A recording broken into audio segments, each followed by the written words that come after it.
Pode começar. A gente está...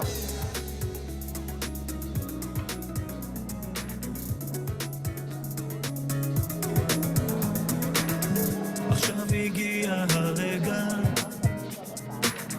הרי חיכית לי ואני תמיד חיכיתי לך, והנה היום הזה הגיע, עכשיו מבטיח שאף פעם לא תהי לבד, ואם פתאום תיעלמי, אחכה כל הלילה, ואלחש בתפילה שאליי תחזרי, ואם תבואי אליי, נשאר כל הלילה. Bom dia, gente, bom dia.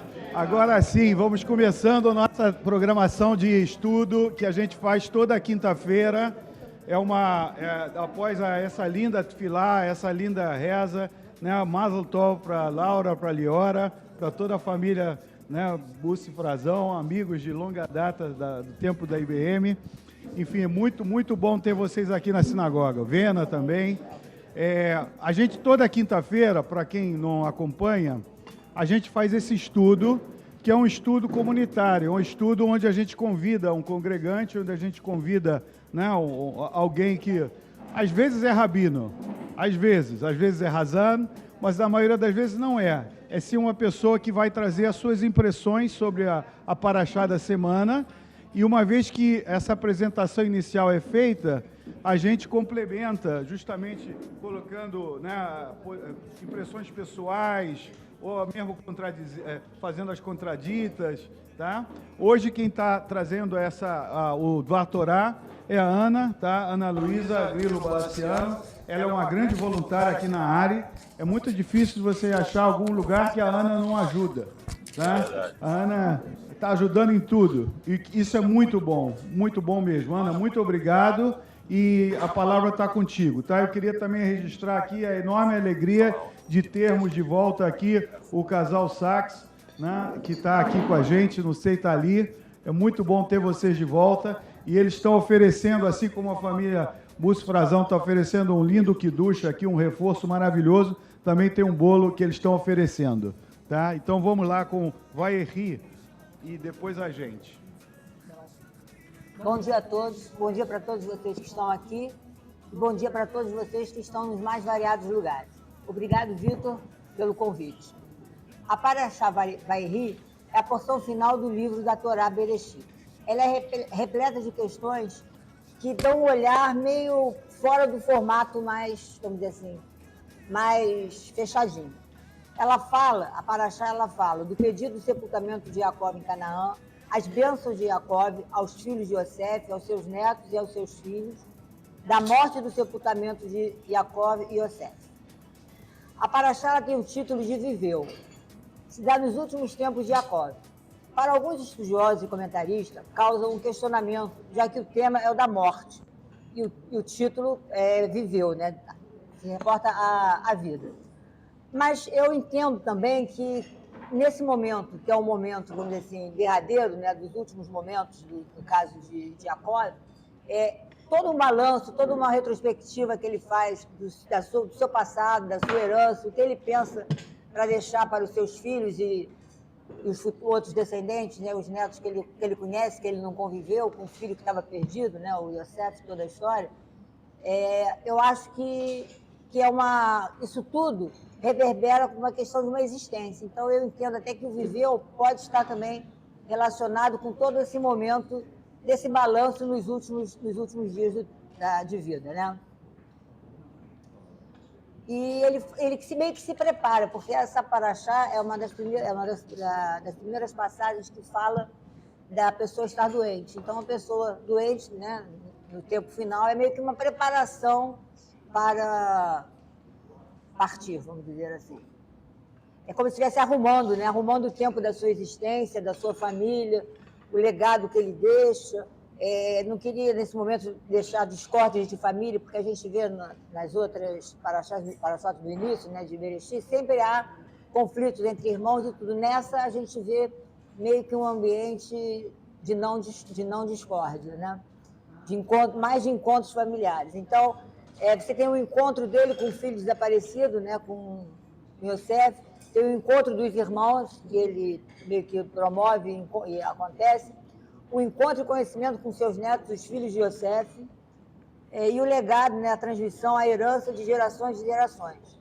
Isso pode ser observado pelo momento da bênção especial que é dada aos netos. E, de um modo muito particular, meio que inverte a questão da progenitura, né?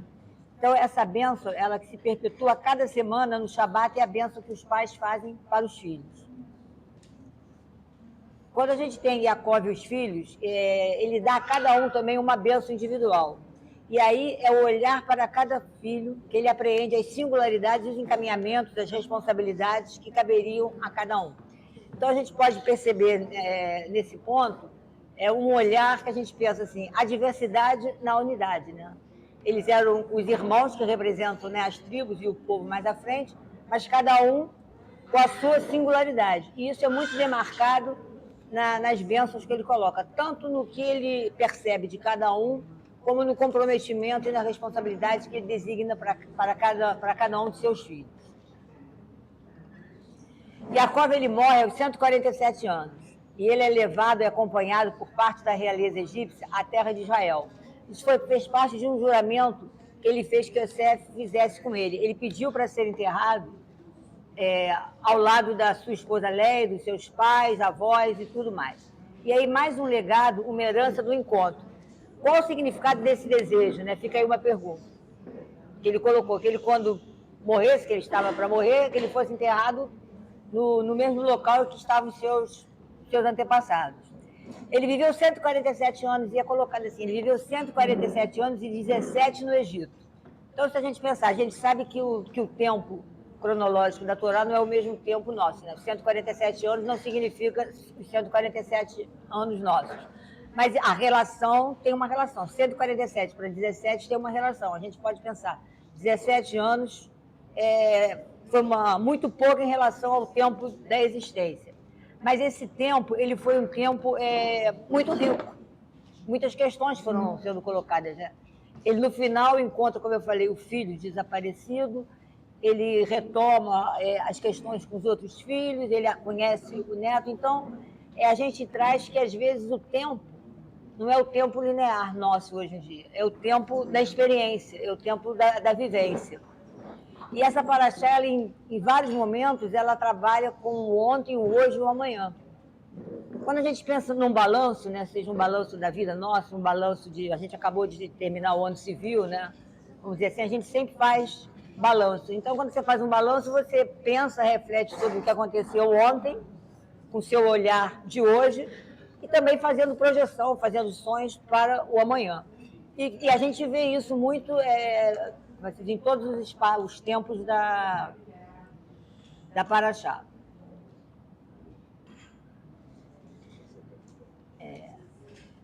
Aí, voltando à questão de quando ele morre, né, e ele vai enterram ele em Israel, a pedido dele, né, que ele fez, inclusive, um pedido, quase que pediu um juramento, está escrito isso, nesses termos. E aí os irmãos voltam com ele, né, e temiam que ele fizesse até uma vingança por tudo que aconteceu, e isso não acontece.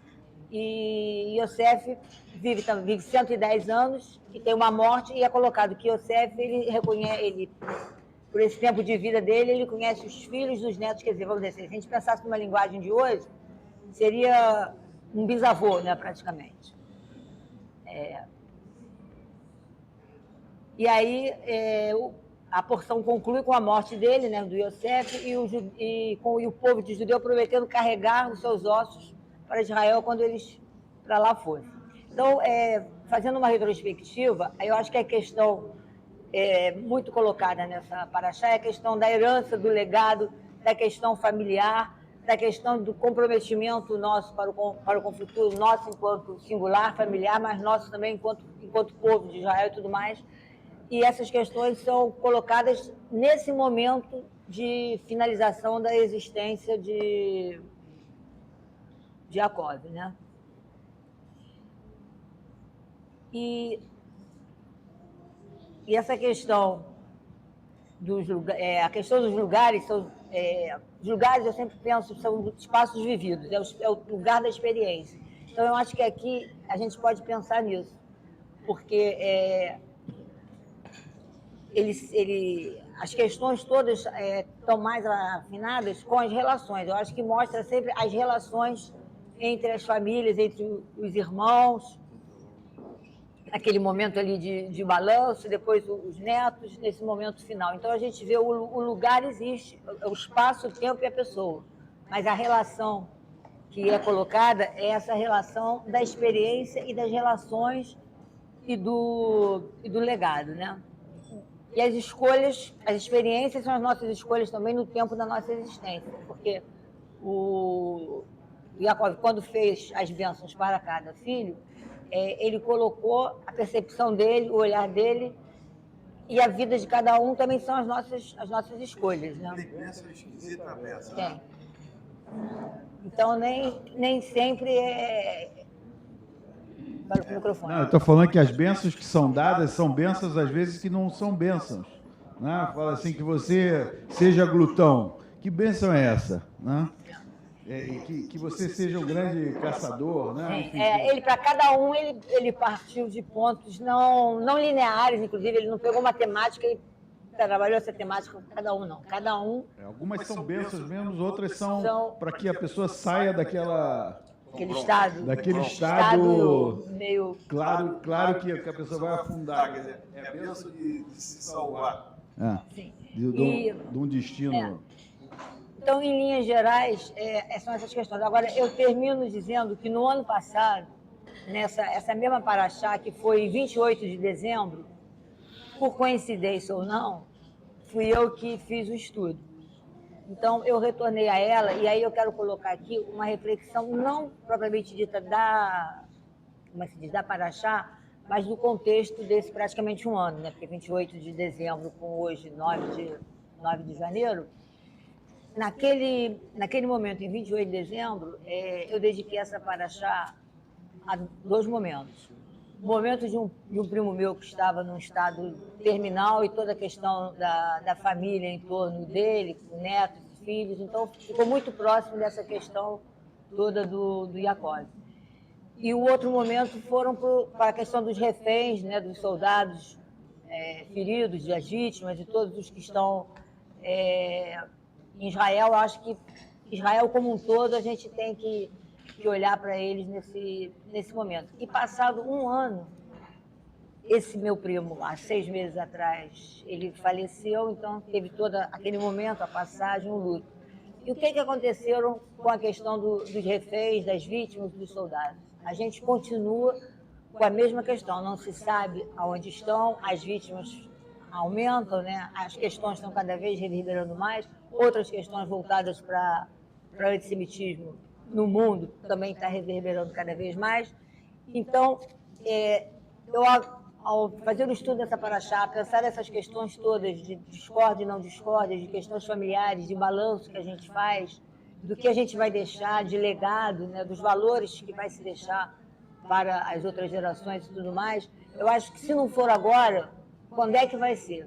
E aí eu fiquei pensando, o filho que não recebe a bênção do pai, o avô que não dá a bênção para o neto, né? Todas essas questões que a gente tem dessas relações que foram colocadas nessa paraxá a partir de Israel hoje, e a partir de todos os acontecimentos de 7 de outubro. Né?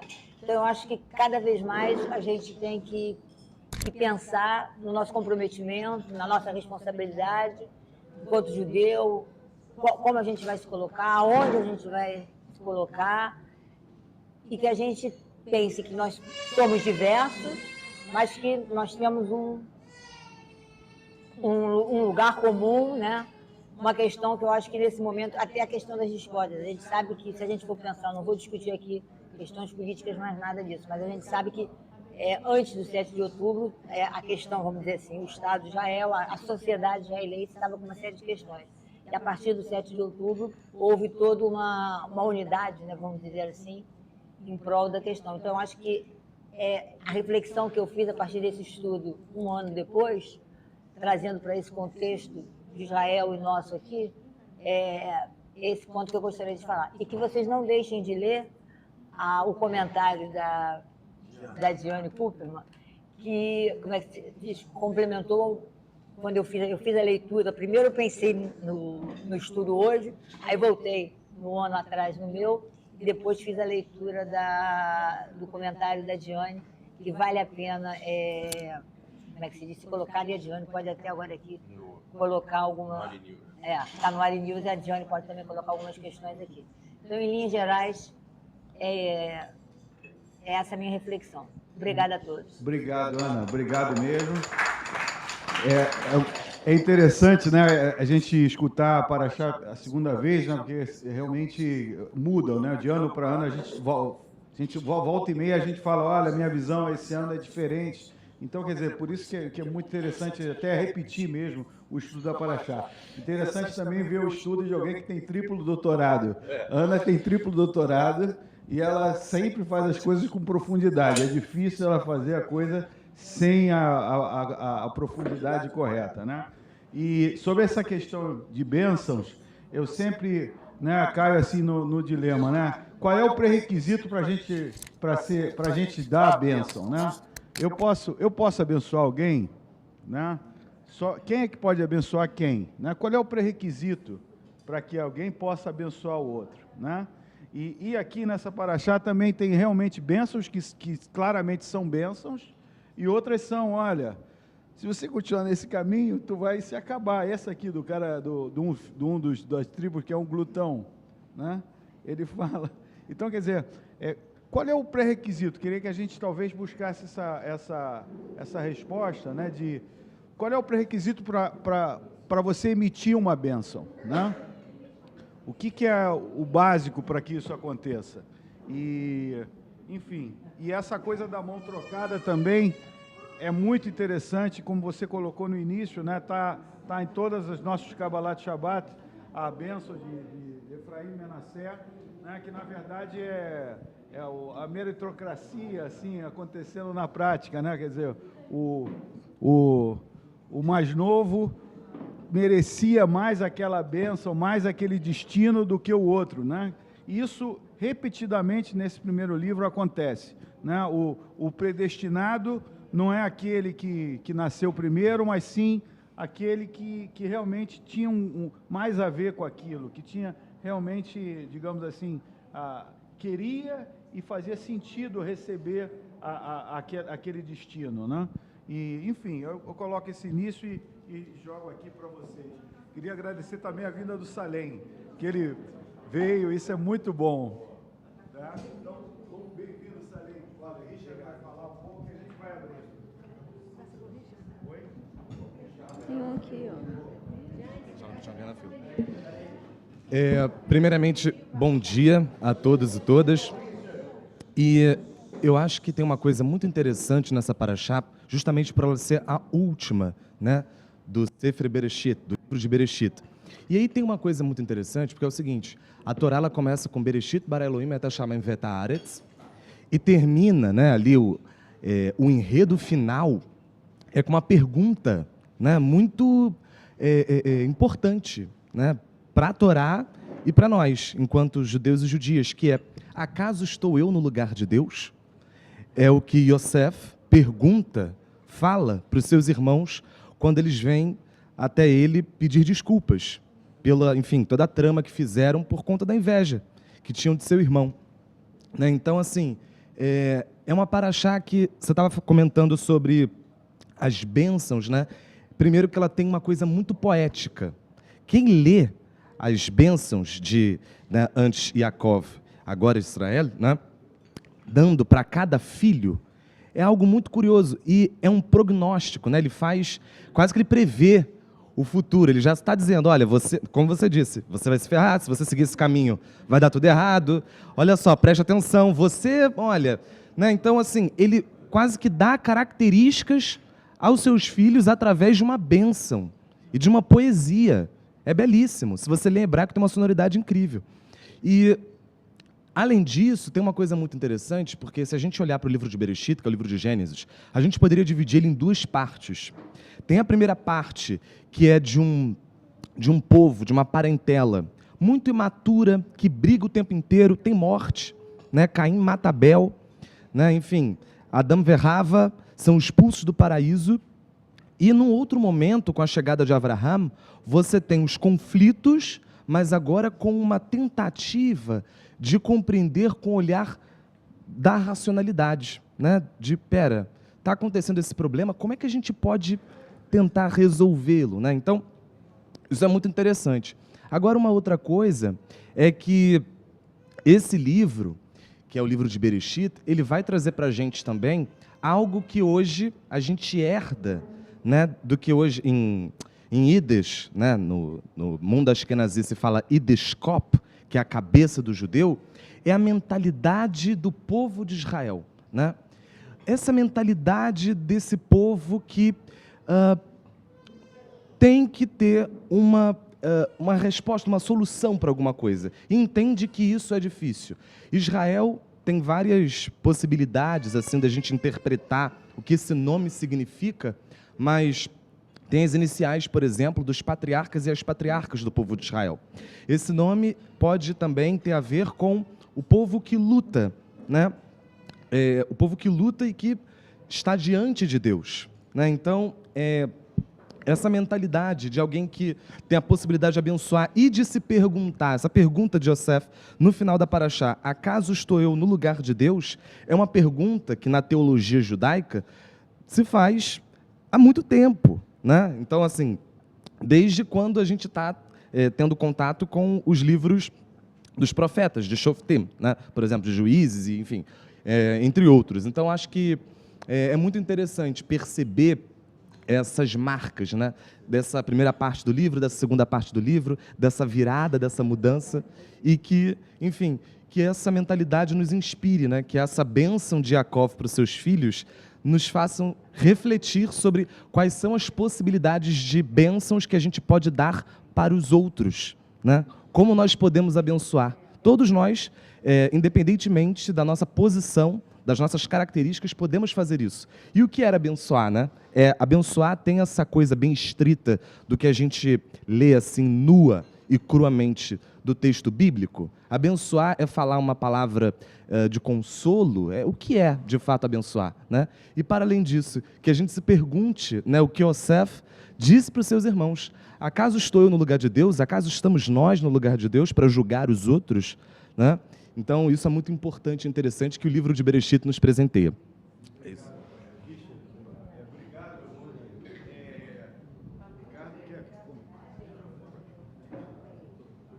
Quem quer falar?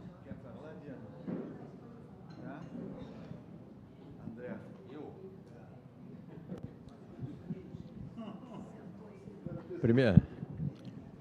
Primeiro, bom dia para todo mundo. Obrigado, Ana, por conduzir essa reflexão.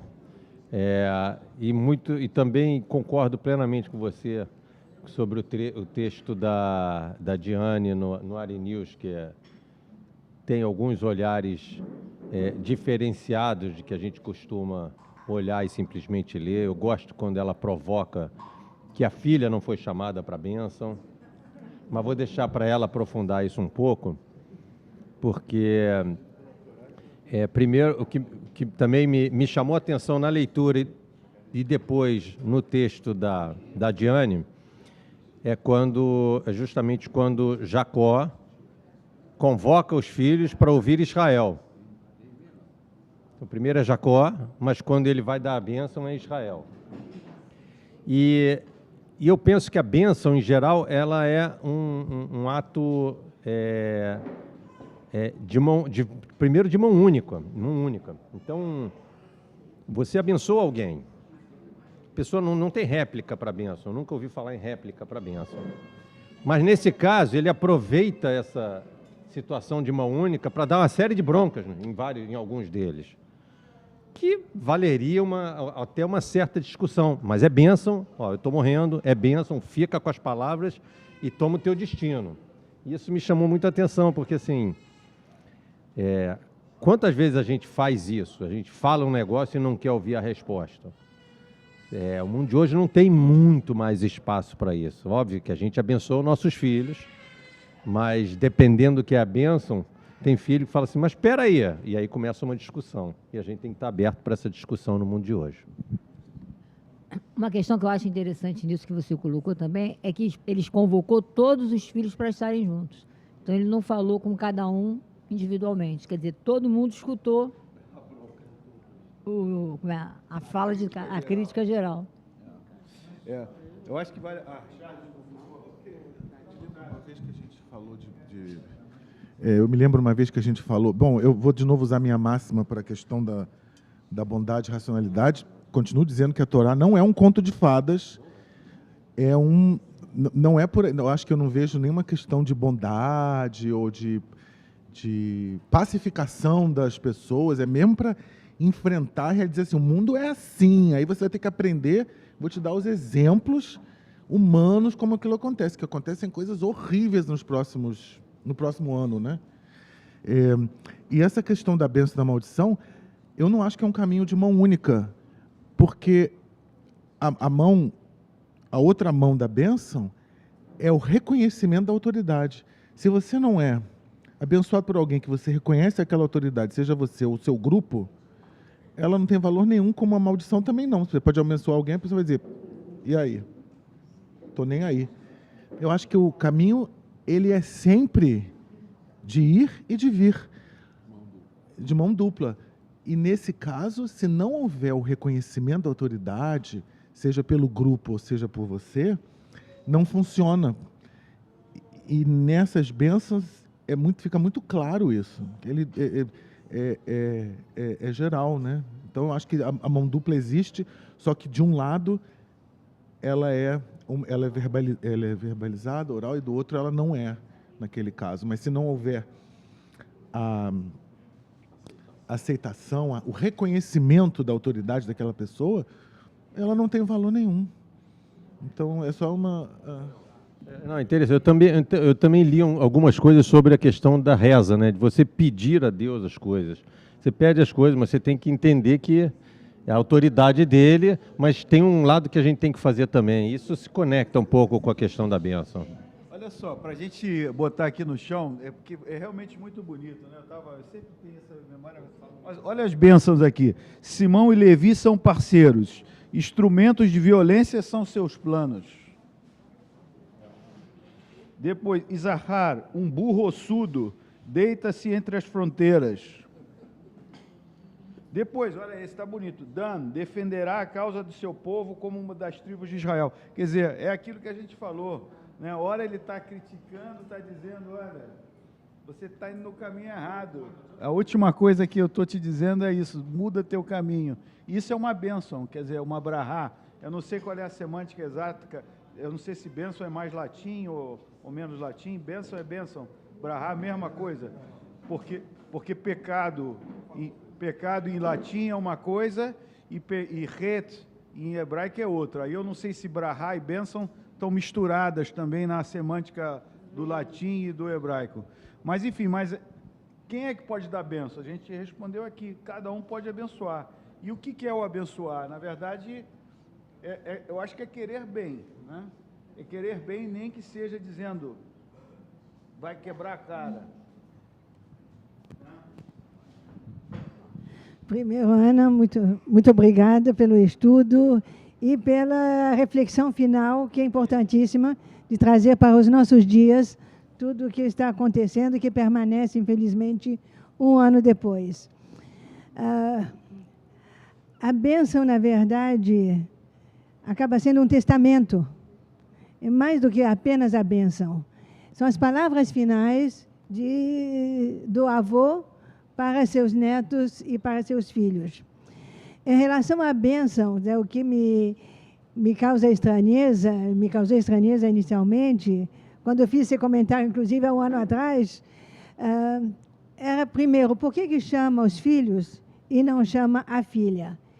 A Diná não merece ser abençoada?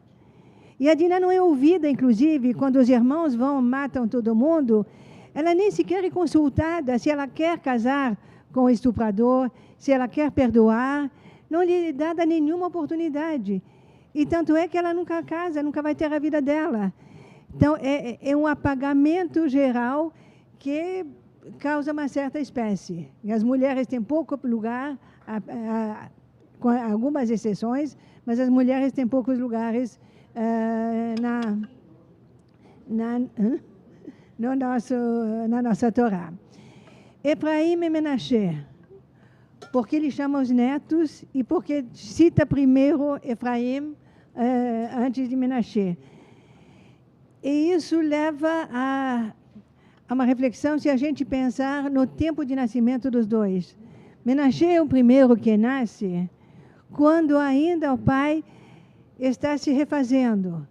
Ele ainda tem que elaborar tudo que ele sofreu. Ele ainda é o filho do resto desse sofrimento.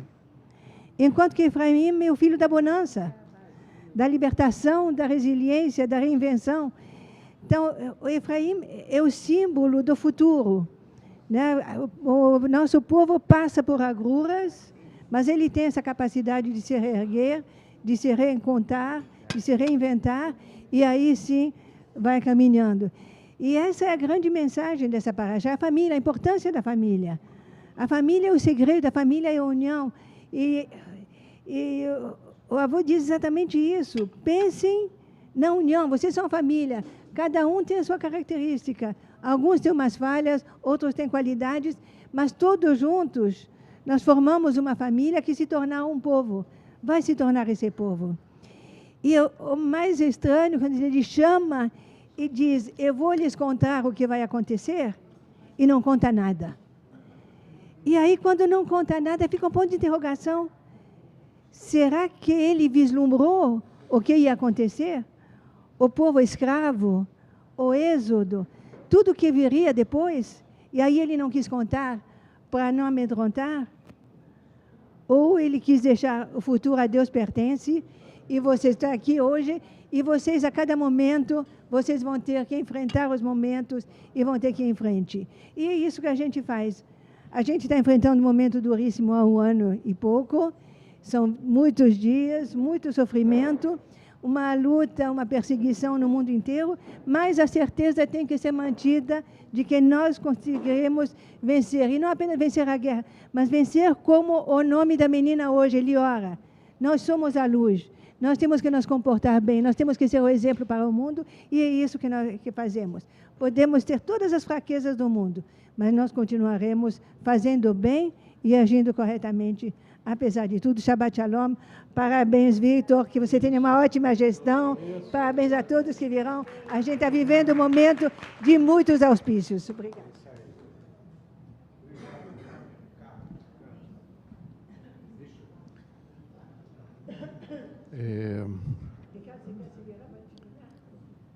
Não, estou meio ruim da vista, vou ficar aqui mais recluso, tanto quanto é possível aqui.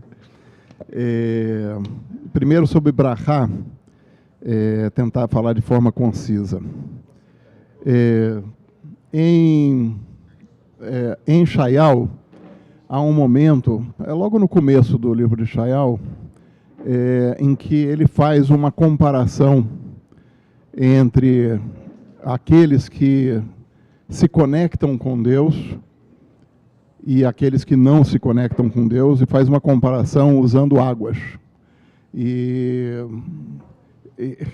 ele relaciona aqueles que são conectados a Deus, ou seja, percebem a Shekhinah, percebem a presença divina, ele compara com o fluxo de Shiloah, que é o pequeno fio de água que conduz a água a Jerusalém, que são águas contínuas, né? Em Israel a gente sabe que tem muitos rios temporários, esse não é um rio temporário, são águas contínuas, e que preservam, né, o fluxo de água e, portanto, fluxo de vida para dentro de Jerusalém.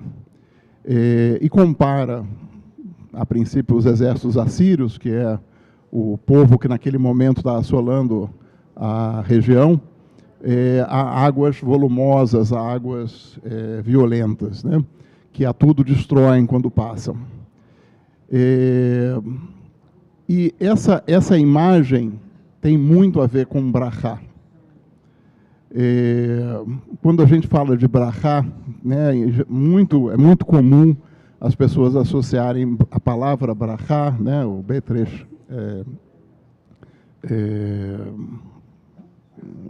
Rav,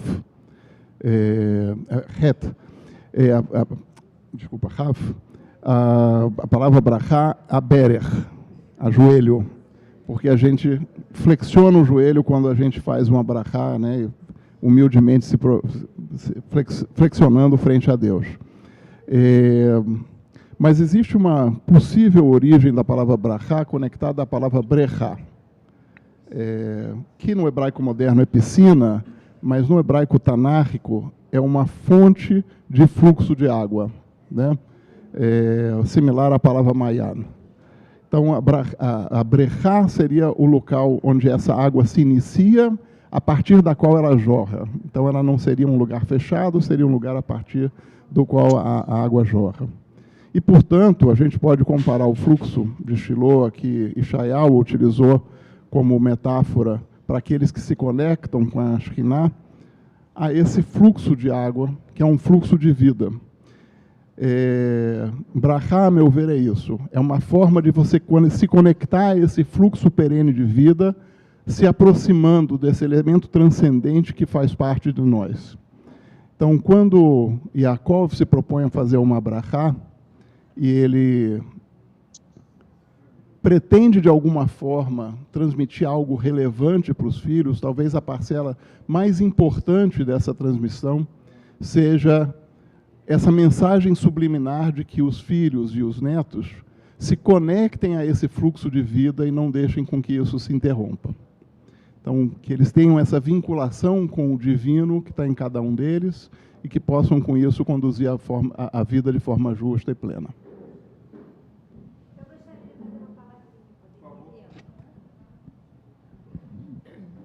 Eu quero agradecer, primeiramente, a família Frazão Bussi, que nos tem nos recebido aqui. A gente veio em homenagem à nossa mais linda e componente da nossa família, Eliora, e a gente está muito feliz com isso. Esse momento que a gente veio falar sobre conexão do fluxo de energia, nada mais é o momento de agora trazer a mais nova componente da nossa família para se aderir a esse fluxo de energia. E a minha observação que eu vim fazer, muito mais rápida do que possível, é falar sobre autoridade. Autoridade é um poder que vem de baixo para cima. Hierarquia não. Hierarquia é de cima para baixo. Então, eu acho que Yaakov, sim, tinha toda a força para poder dar a brachá que ele achava importante para cada filho, porque essa força que vem de cima para baixo não é uma força de autoridade, é uma força do poder de hierarquia. E aí sim, todos nós que estamos acima dos nossos descendentes temos essa força, todos nós.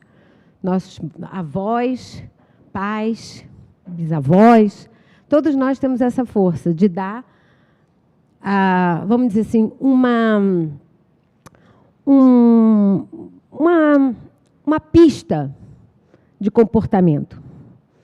Se o filho ou neto vai aceitar, pode ser que ele não queira aceitar, mas que ele tem essa força, tem.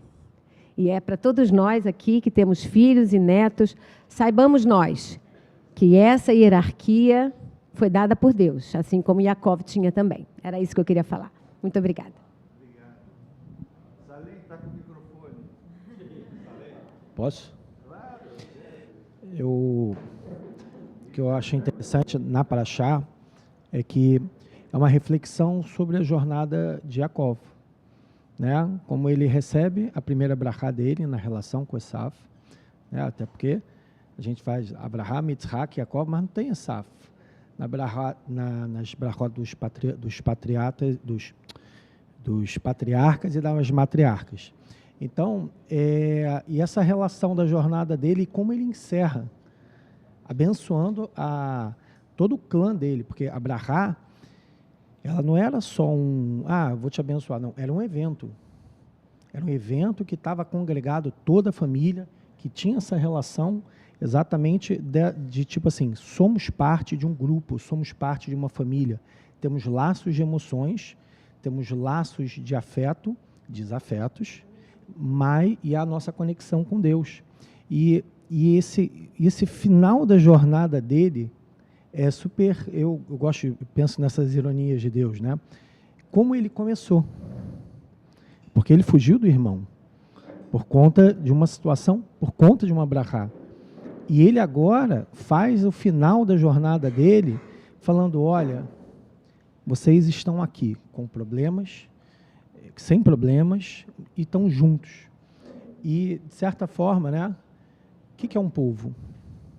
Né, nós somos um povo que tem suas diferenças, mas entendem esse laço que vem dessa brachá antiga, que vem lá de Abraão, que vai seguindo até os dias de hoje. De cima para baixo. Obrigado.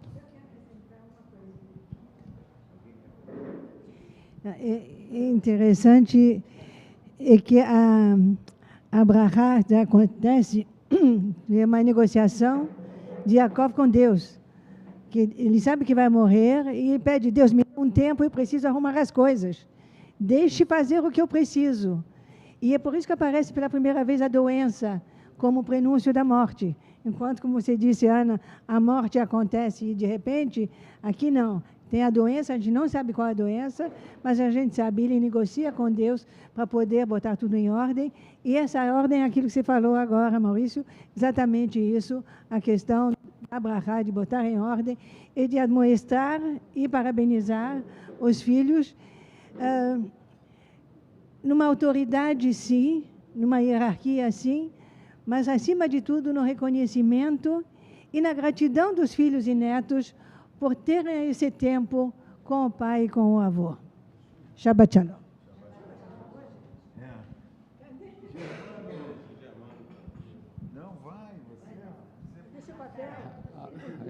Eu trouxe até, eu peço licença da distância que, na leitura para mim dessa paraxá, eu fiquei, porque longe das bênçãos, muito longe, eu preferi, na realidade, focalizar outra coisa. Primeira, Ana, eu lhe agradeço muito o estudo, de qualquer forma, e realmente eu me lembrei que no ano passado você fez esse mesmo estudo, e é interessante como a gente vai, ano após ano, encontrando vertentes diferentes. A minha reflexão é viver uma época diferente. Na paraxá, temos a descrição de uma solicitação que denota o fim de um acolhimento igualitário. Como entender a cuidadosa solicitação de José, grão-vizir do Egito, a um funcionário do faraó? Em Gênesis 54, 5, se encontrei favor aos seus olhos, por favor, fale ao faraó e diga, meu pai me fez jurar, dizendo, veja, eu estou para morrer, e na minha sepultura que eu comprei para mim na terra de Canaã, lá você deve me enterrar. Então agora, deixe-me ir para subir e enterrar o meu pai, em seguida voltarei. Esse pedido soa como as palavras pronunciadas pelo grão-vizir do Egito? Denota para mim uma mudança bastante forte. Vamos para a Haftará. Viver no reinado de Israel e Judá em 970 a 931, antes da Era Comum. Na Haftará, temos a descrição e indicação de Salomão para suceder o rei David, incluindo um momento de esplendor para o reinado de Israel e Judá. Em ambas, são as últimas vivências, num caso para enterrar e outro para governar. Vivemos agora no século XXI. Hoje, temos por um lado o sonho realizado da existência do Estado de Israel e do outro, o crescente aumento do antissemitismo. Almeja a possibilidade de existir alguma vivência em que o foco seja uma postura positiva, determinando uma vida respeitosa, apesar das diferenças históricas, culturais e religiosas. Obrigado, Germano. Obrigado. Vamos lá, Lorena, por favor. Vou fazer um melange aqui do que foi dito. Richard, Diane, você também, um pouquinho. E você também, claro. Vocês pensaram já que o Efraim e o Menaché foram criados no Egito? Que foram criados por um cara que estava lá como vice-rei. Ou seja, mesmo assim eles foram abençoados. Isso quer dizer o quê? Foram bem criados. Eles mantiveram a conexão com o judaísmo, ou que, como quer que fosse chamado judaísmo na época, a ponto de terem sido abençoados pelo seu avô, no caso, que era Jacó. Um outro ponto que está interessante nessa paraxá, que não foi falado aqui, porque não foi falado aqui hoje, mas já foi falado anteriormente, e se eu ouvir num vídeo rabadiano, sei que vocês não gostam, mas eu de vez em quando vou olhar nessas fontes aí da concorrência, eles dizem assim, qual é o nome da paraxá mesmo, hein? O que é a tradução disso aí? Viveu, vida, né? E ela só fala da morte. Adiós, au revoir. Está o tempo todo se despedindo, fazendo suas últimas palavras, e, no entanto, o nome é o inverso. Talvez seja mais uma vez a mensagem da nossa incrível Torá, que a gente tenha que sempre focar na vida, não na morte. A morte era um detalhe para Jacó. Por quê? A cada bênção que ele estava dando ali, ele estava mostrando o sinal, o caminho. Está aqui o meu legado. Façam por onde. Essa paraxá é sobre legados. E a gente está aqui até hoje fazendo por onde.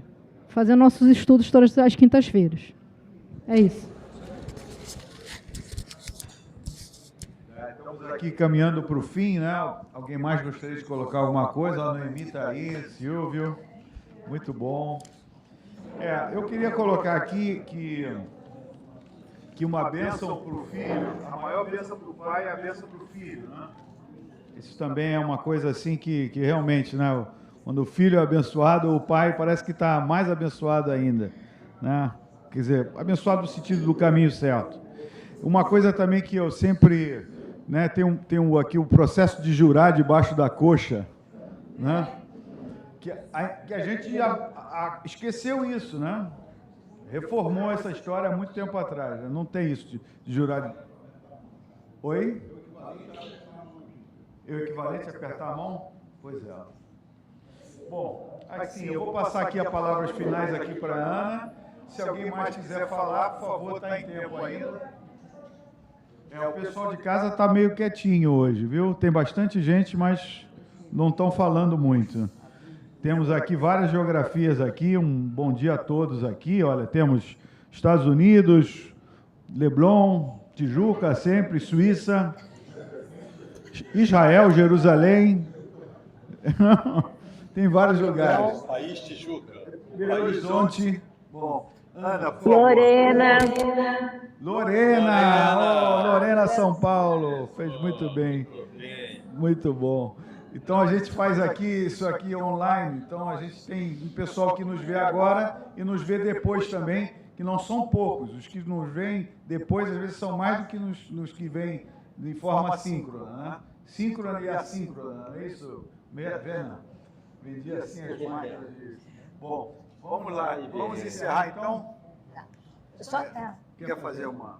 Não, acho que só um resumo de tudo que foi colocado, a questão do legado da família, como a Lorena colocou, que a gente tinha colocado anteriormente, né? Essa transmissão, e que a todo momento a gente verifica isso. Por isso que eu falei que o ontem, o hoje e o amanhã, dentro dessas relações intergeracionais, acontece, né? Então é inevitável que a gente, nessas relações, a gente não tenha essas conexões todas. E eu acho que aqui a gente também, se a gente pensar em que a gente tem a família, o núcleo familiar, mas aqui a gente, enquanto uma família maior, a gente também tem essas questões postas a todo instante, né? Então é isso que eu gostaria de falar e agradecer a todos vocês. E a Jordana, que foi uma alegria muito grande ter voltado aqui hoje. Gente, eu queria fazer um ponto aqui. Amanhã tem um Kabbalat Shabbat muito especial, tá? Muito especial mesmo. Primeiro vamos ter a posse dos conselheiros eleitos, né? E do presidente, dos vice-presidentes. Vamos ter as nomeações da diretoria. Vai começar às 5h15. né? Às 6 horas tem um Kabbalat Shabbat festivo, né? Uma hora de cafezinho festiva com exposição sobre a área 83 anos. Está sendo muito bem preparada, com todo carinho. Tem já uns salgadinhos especiais, etc. A festa vai aumentando. Aí o Kabbalat Shabbat vai ser festivo, tem novidades, né? Tem realmente, as pessoas estão, cada um está preparando uma coisa muito boa para esse Kabbalat Shabbat festivo. Temos uma surpresa artística, né? O Jorge Israel deve aparecer, vou dar um spoiler aqui. Tá? Não, bom.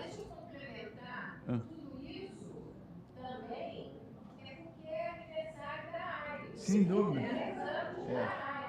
Não, foi o que eu falei, 83 anos da área é um aniversário, e esse aniversário é especial por isso. A posse é um detalhe nessa história. Depois desse Kabbalat Shabbat especial, tem o bolo da área, são um bolo muito bonito, temos um lechaim especial, e aí tem mais uma surpresa. Falo da surpresa? Não. Quem chegar... Tem um aleacá, tem dança, tem arcadá de primeira, não é arcadazinha não, tá? Então, é isso, vai ser uma noite muito especial, todos convidados, que seja uma coisa muito, muito boa aqui, preparada pela SIM e pela ARI, né, com todo mundo trazendo o que há de melhor para que a noite seja especial. Então, encerrando aqui, vamos desejar, assim, um abraço a todos que estão fora e vamos fazer aqui o Birkat Amazon. Vamos lá. Muito bem. Shabbat Shalom. Shabbat Shalom. Deixa ele cortar isso aí primeiro. Cortou?